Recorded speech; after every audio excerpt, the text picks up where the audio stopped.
punter confidence in gold was on display in Sydney's financial district. Long queues snaked through the streets as investors waited patiently to take home a physical piece of the precious metal.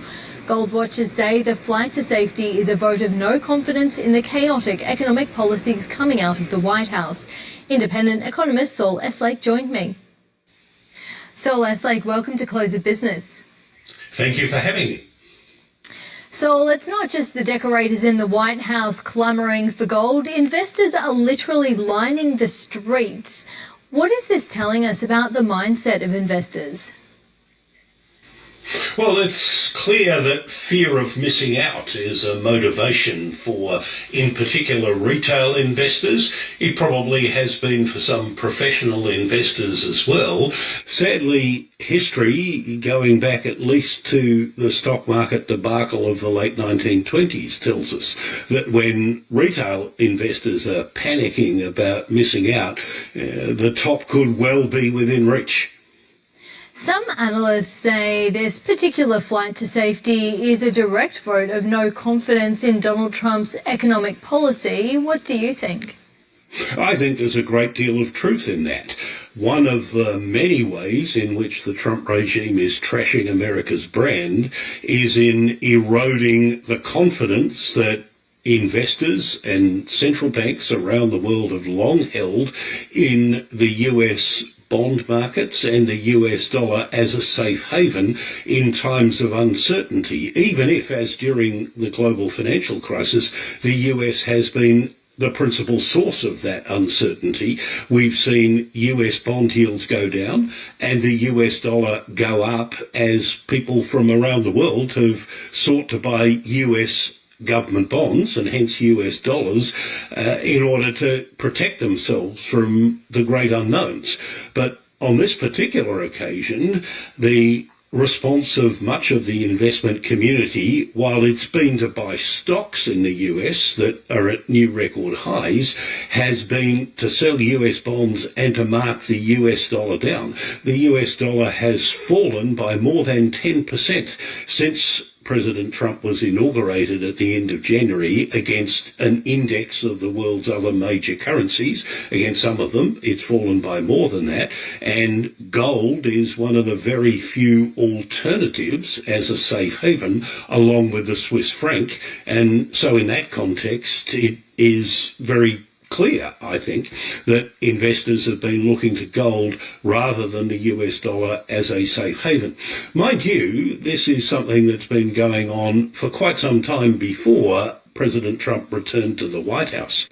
The American economist Paul Krugman has said under this administration, many previously inconceivable possibilities are now quite conceivable given the Trump administration's radicalism, like runaway inflation hidden by rigged official statistics. Do you see that as a possibility?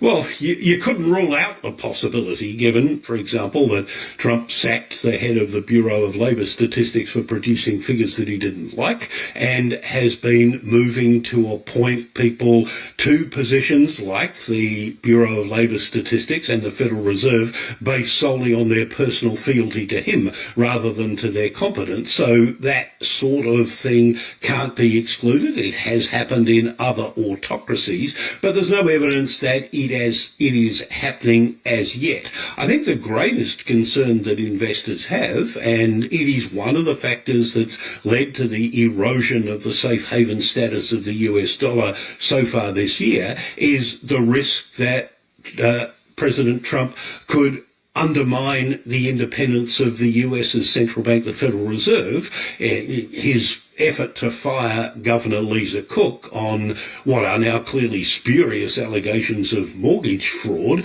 were, if enabled by the Supreme Court when it decides this matter towards the end of January, was a blatant attempt, I think, to gain a majority of Trump supporters on the board of the Federal Reserve based in Washington, which, if it were accomplished before the end of January, would in turn enable a Trump-dominated Federal Reserve board to veto the appointments of regional Fed presidents who make up a substantial proportion of the Federal Open Market market committee that sets interest rates. I think investors have seen that as an attempt on the part of the administration to force the Fed to do what Trump has been trying through juvenile personal insults to get Jerome Powell to do of his own volition, which is aggressively to cut US interest rates.